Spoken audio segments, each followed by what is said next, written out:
noite, paz do Senhor seja com cada um dos amados irmãos. Amém. Hoje eu estava meditando na palavra do Senhor e Deus colocou no meu coração. A primeira vez que eu vim num culto de ensino aqui na nossa igreja, o pastor Anderson pregou uma mensagem em cima desse trecho e depois em casa eu fui ler, fui meditar, fui orar, fui buscar e Deus falou muito ao meu coração nesse trecho e eu gostaria de compartilhar com os amados irmãos. Hoje o tema do nosso ensino é o caráter daqueles que não fazem compromisso com Deus. As consequências daqueles que não fazem compromisso com Deus. Porque a nossa vida é cheia de compromisso. Eu tenho compromisso com a amizade que eu tenho com o irmão, eu tenho compromisso com a igreja que eu sirvo, eu tenho compromisso com os pastores, eu tenho compromisso com a minha esposa, eu tenho compromisso com os meus filhos. A vida do ser humano, ela é pautada em compromissos. Se eu deixo de assumir algum compromisso, eu sofro algumas consequências. A minha empresa, ela precisa de um compromisso meu, de todos os dias levantar, trabalhar, correr em busca daquilo que eu acho que é o certo, para que no final do mês eu tenha subsídio para trazer o sustento para minha casa e para minha família. Na minha igreja, da mesma forma. Se eu assumo o compromisso com a minha igreja, eu tenho que cumprir todas as regras, as doutrinas que lá existem. Eu preciso cumprir de uma maneira tal que, no começo do mês, também ela tenha condição de honrar com seus compromissos e assim caminhar como igreja. E o grande problema nos dias de hoje é que as pessoas que estão com Deus não têm compromisso. Elas não assumem um compromisso diante desse Deus. O livro de Jonas, livro do profeta Jonas, capítulo de número 1, do verso de número 1 ao verso de número 10, a palavra de Deus diz assim: Veio a palavra do Senhor a Jonas, filho de Amitai, dizendo: Dispõe-te, vai à grande cidade de Nínive e clama contra ela, porque a sua malícia subiu até mim. Jonas se dispôs, mas para fugir da presença do Senhor para Tarsis, e tendo descido a Jope, achou um navio que ia para Tarsis, pagou, pois, a sua passagem e embarcou nele, para ir com ele para Tarsis, para longe da presença do Senhor. Mas o Senhor lançou sobre o mar um forte vento, e fez-se no mar uma grande tempestade, e o navio estava a ponto de se despedaçar. Então os marinheiros, cheios de medo, clamavam cada um ao seu Deus e lançavam ao mar a carga que estava no navio, para o aliviarem do peso dela. Jonas, porém, havia descido ao porão e se deitado, e dormia profundamente. Chegou-se a ele o mestre do navio e lhe disse: Que se passa contigo, agarrado no sono? Levanta-te, invoca o teu Deus, talvez assim esse Deus se lembre de nós, para que não pereçamos. E diziam uns aos outros: Vinde, e lancemos sorte, para que saibamos por causa de quem nos sobreveio este mal. E lançaram sorte, e a sorte saiu sobre Jonas. Então lhes disseram: Declara-nos agora por causa de quem nos sobreveio este mal? Que ocupação é a tua? De onde vens? Qual a tua terra? E de que povo és tu? Ele lhe respondeu: sou hebreu e temo ao Senhor, o Deus dos céus, que fez o mar e a terra. Então os homens ficaram possuídos de grande temor e lhe disseram: que é isto que fizestes? Pois sabiam os homens que ele fugia da presença do Senhor, porque lhe o havia declarado. Graças a Deus. Amém. Deus mandou Jonas alertar o povo de Nínive quanto à necessidade de se arrepender do que eles estavam praticando. O profeta, ao invés de cumprir com a sua obrigação, o profeta, em vez de cumprir com o seu compromisso, ele deu um jeito de partir para o outro lado, para o lado oposto ao lado que Deus determinara que ele fosse. E ele fugiu da presença do Senhor. Nós, olhando para alguém que foge do compromisso, nós encontraremos uma pessoa que, na minha opinião, não tem caráter nenhum. Quando nós vemos um pai de família que foge do compromisso de cuidar da sua família, ele não possui caráter. Quando nós vemos um marido que foge do compromisso, que é de honrar a sua esposa, cuidar da sua esposa, zelar pela sua esposa, ele não tem caráter nenhum. Quando nós vemos um filho que foge do compromisso de honrar seu pai e sua mãe, de zelar pelo bem-estar, da comunhão com esses pais, ele não tem caráter nenhum. Isso é uma opinião minha.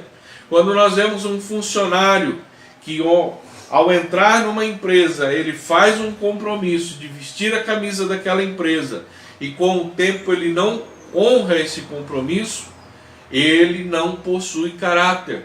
Porque a pessoa que não honra com seus compromissos, a pessoa que foge do compromisso que ela afirmou ter, na minha opinião, ela não possui caráter nenhum.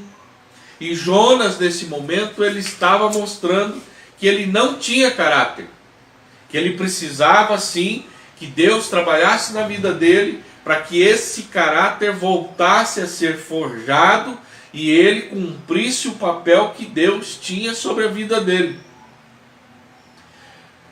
Normalmente, trazendo para o nosso meio, para os nossos dias a dia, para o nosso meio de igreja, o líder, ele é aquele que, em primeiro lugar, ele tem que mostrar que ele tem um compromisso com Deus, que ele tem um compromisso com a igreja, que ele tem um compromisso com a obra de Deus.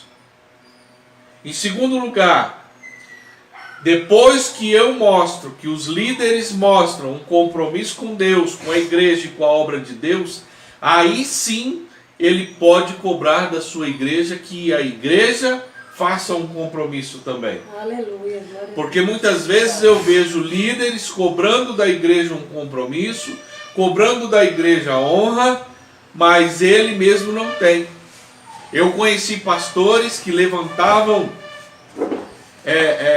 campanhas de jejum, 40 dias se abstendo de uma alimentação, ou café da manhã, ou almoço, ou janta, mas ele não fazia.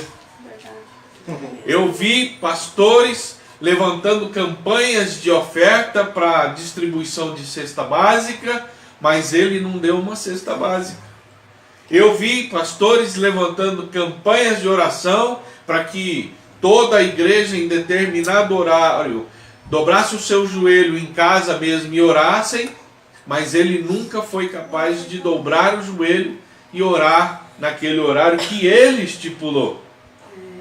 Então, como posso eu cobrar de uma igreja, de um fiel, de um liderado meu, que ele tenha compromisso, se ele não vê na minha vida compromisso nenhum? Então eu sou aquele que tenho que, em primeiro lugar, assumir compromisso, para depois eu ir à igreja ou àqueles que eu lidero e pedir que eles façam um compromisso. seja com Deus, seja com a igreja, ou seja com a obra de Deus. Aleluia. A igreja pode dizer assim, mas como eu sei se um pastor tem compromisso com a igreja? Olha para a vida dele. Observa a vida desse pastor. Observando a vida do pastor, a vida do líder, nós conseguimos ver se ele tem compromisso, porque uma coisa que não perdura na vida do ser humano é a mentira. Existe um ditado que eu trago desde criança: a mentira tem perna curta. Então, se eu finjo ter um compromisso com Deus, ou com a igreja, ou com a obra dele, e eu minto, essa mentira ela não vai perdurar. Eu não vou conseguir sustentar a mentira por muito tempo. Ela vai vir à tona. Ela vai mostrar para as pessoas que eu não tenho uma forma de observar. Eu conheço pastores que ele, ao invés de assumir o compromisso, ele manda os seus obreiros fazerem no lugar dele. Ele tem um ofício fúnebre, ele sempre inventa uma desculpa, manda um obreiro, mas ele não vai. Ele tem responsabilidades na igreja, ele sempre manda os seus obreiros, mas ele não vai. Então, quando a gente olha para a vida de um líder e não vê ele cumprindo com as suas responsabilidades, significa que ele não possui compromisso diante de Deus, diante da igreja e diante da obra de Deus. Porque nós temos que arcar com a responsabilidade que esse compromisso traz sobre a minha vida. Aleluia. Se eu fiz o compromisso na minha empresa de ser o financeiro, de ser o administrador dela, eu tenho que arcar com a responsabilidade que esse cargo traz sobre a minha vida. Se eu cumprir a obrigação de assumir um compromisso com o nosso pastor, de ser um pastor auxiliar dele, eu tenho que arcar com a responsabilidade que essa função traz sobre a minha vida. E assim são os demais, se é um levita, se é um diácono, se é um obreiro, se é um presbítero, cada cargo tem a sua responsabilidade e precisamos assumir essa responsabilidade para que o reino de Deus avance, para que a igreja de Deus avance, para que as coisas comecem a girar como uma engrenagem e tudo funcione. Mas o grande problema é que o povo de Deus hoje não quer assumir um compromisso, e quando assume esse compromisso não quer arcar com a responsabilidade que esse compromisso exige de cada um de nós. Jonas, através desse trecho, ele nos ensina as consequências de se evitar o chamado de Deus para um compromisso. Aqui nós extraímos algumas lições que nos mostram as consequências de eu não fazer um compromisso com Deus, de eu não atender um chamado de Deus para assumir esse compromisso. Em primeiro lugar, do versículo 1 ao versículo 3, a palavra de Deus diz o quê? Veio a palavra do Senhor a Jonas, filho de Amita, dizendo: Dispõe-te, vai à grande cidade de Nínive e clama contra ela, porque a sua malícia subiu até a mim. Jonas dispôs, mas para fugir da presença do Senhor, para Tarsis. O que isso nos ensina? Quando eu não atendo o chamado de Deus, quando eu evito o chamado de Deus para assumir um compromisso com a obra, com a igreja e com Ele, eu perco o privilégio da parceria que eu tenho com esse Deus. Porque Deus deixa de falar comigo. Aleluia. Deus não faz mais eu sentir no meu coração aquilo que Ele quer para a minha vida, aquilo que Ele quer para a minha igreja, aquilo que Ele quer para a comunidade que me assiste. Jonas, ele ouvia a voz do Senhor, só que ao fugir da presença do Senhor, essa voz cessou. Não tem como Deus falar com uma pessoa que não quer compromisso com Ele. Em segundo lugar, do versículo 4, a palavra de Deus diz assim: Mas o Senhor lançou sobre o mar um forte vento, e fez no mar uma grande tempestade, e o navio estava a ponto de se despedaçar. O que nós aprendemos com isso? Quando eu evito o chamado de Deus para um compromisso com Ele, a minha escolha prejudica não só a mim, mas prejudica mais pessoas do que eu posso imaginar. Porque como líder, como pastor, eu tenho um compromisso não só com a minha vida mais, mas eu tenho um compromisso com a vida de muitas pessoas. Porque essas pessoas dependem de que eu exerça a responsabilidade diante de Deus para que a vida delas sejam abençoadas. Porque a bênção para uma igreja, ela vem do púlpito para a igreja e não da rua para o púlpito. Jonas aqui, ao fugir da presença de Deus, ele desgraçou não só a vida dele, mas a vida de todos aqueles que estavam naquele navio. De todas as pessoas. Quando eu fico sentado no banco de uma igreja, eu sou leigo. Eu tenho responsabilidade sobre a minha vida.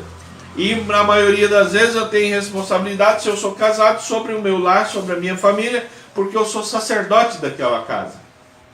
Mas eu não tenho outra responsabilidade. O grande problema é que as pessoas hoje elas querem aparecer. Eu quero ser levita, eu quero ser presbítero, eu quero ser diácono, eu quero ser obreiro, eu quero ser evangelista, eu quero ser missionário, porque isso me traz ibope. Mas eu não assumo um compromisso com Deus. Eu não arco com a responsabilidade que tem sobre aquele cargo. E aí vidas começam a ser desgraçadas porque eu estou negligenciando algo que é inerente àquilo que eu quero. Aquilo que eu decidi. Não foi Deus que impôs. Muitas pessoas assumem um cargo que não é dele, mas ele quer aquele cargo. E aí ele não cumpre, não arca com a responsabilidade e todos perecem. Em terceiro lugar, quando eu evito o chamado de Deus para um compromisso, eu torno o meu coração endurecido. Eu me torno insensível às tragédias que as pessoas estão passando. Jonas, quando viu a tempestade, quando viu aquele vento, quando viu o pessoal começar a jogar as coisas fora, o que Jonas fez? Ele foi lá para baixo, no porão do navio, dormir.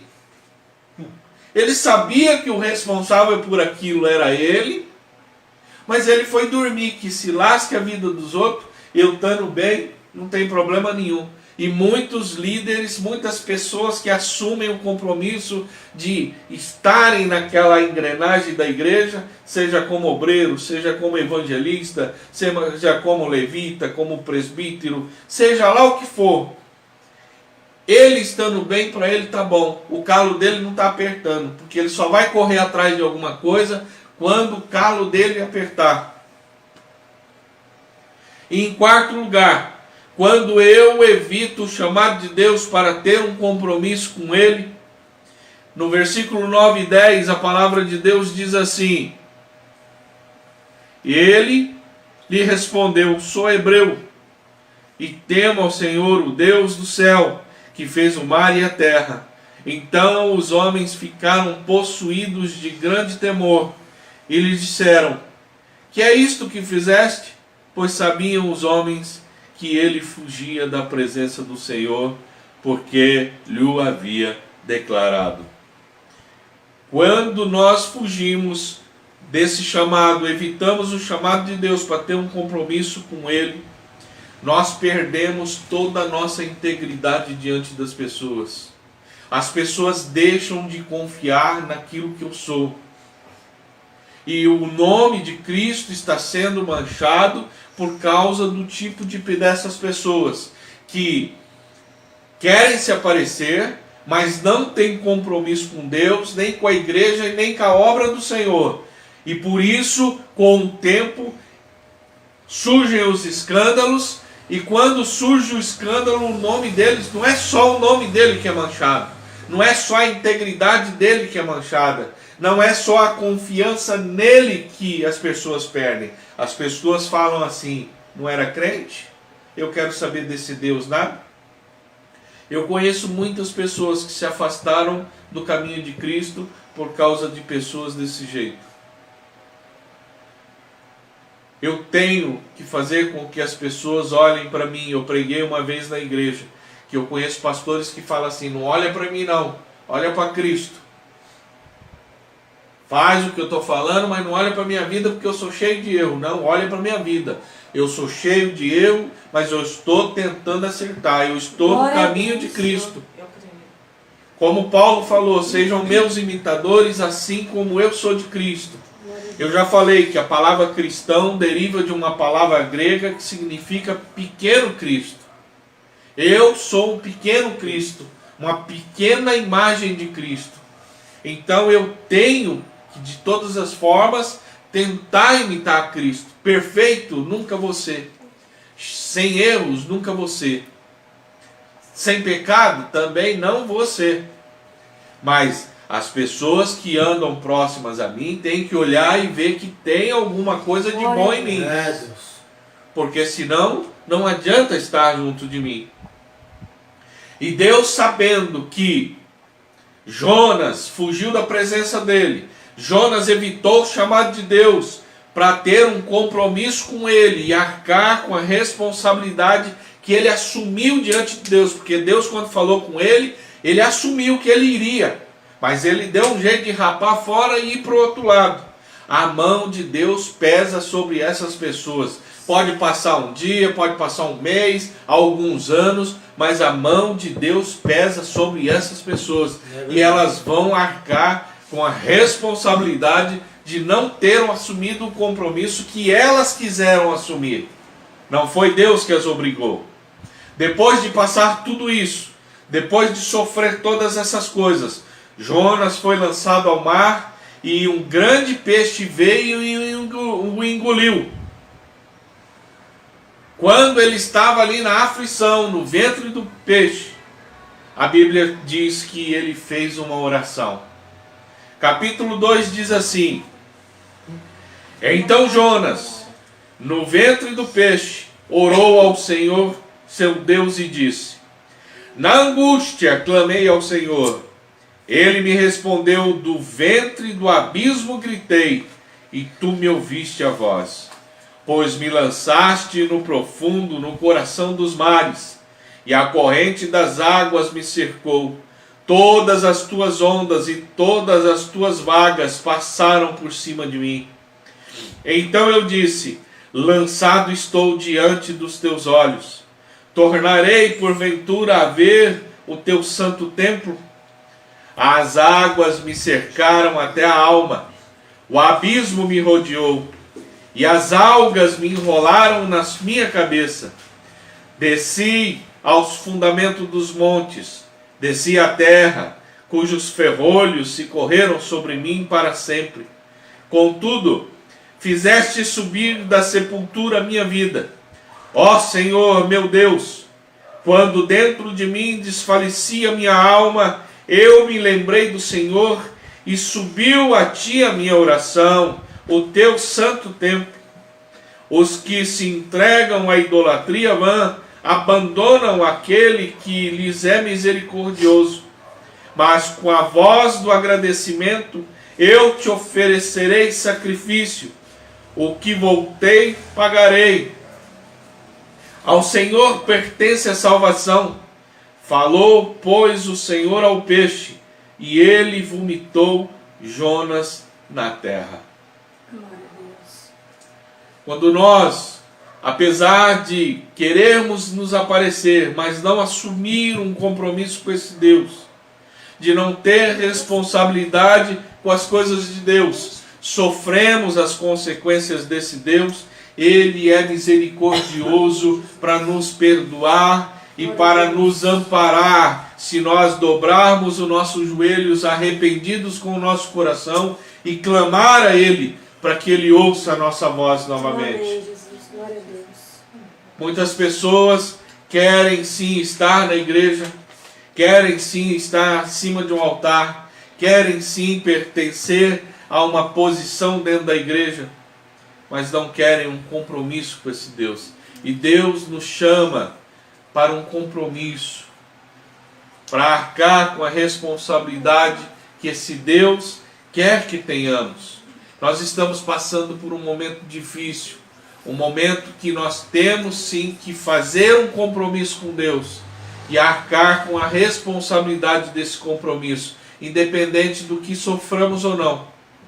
Então, você que está me escutando, você que é um irmão em Cristo Jesus, ou você que está entregando a sua vida a esse Deus maravilhoso, faça um compromisso com Ele, mas sabendo que esse compromisso vai gerar responsabilidade, mas você não vai ser desamparado pelo Senhor se você cumprir com todas essas coisas.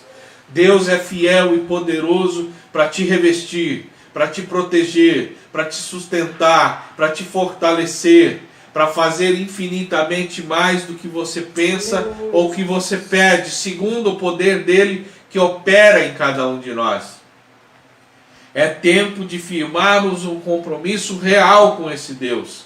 É tempo de termos uma responsabilidade verdadeira diante desse Deus e diante do povo que serve esse Deus. Então que você hoje, ao orarmos aqui, o pastor vai fazer uma oração daqui a pouco, abençoando essa palavra, abençoando a sua vida, que você coloque no teu coração um compromisso com esse Deus, um compromisso com a obra de Deus, um compromisso com a igreja de Deus, para que a engrenagem volte a girar e a gente volte a participar e a fazer tudo normalmente na nossa vida. Deus está mostrando para cada um de nós que Ele não precisa de nós, porque Ele é Deus. Se eu estiver com Deus, Ele é Deus. Se eu não estiver com Deus, Ele é Deus da mesma maneira. Então Deus não precisa da minha vida e da sua vida para ser Deus.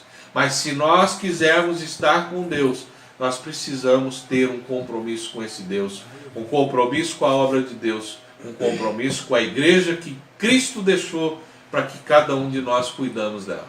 Que Deus te abençoe nessa noite, em nome de Cristo Jesus.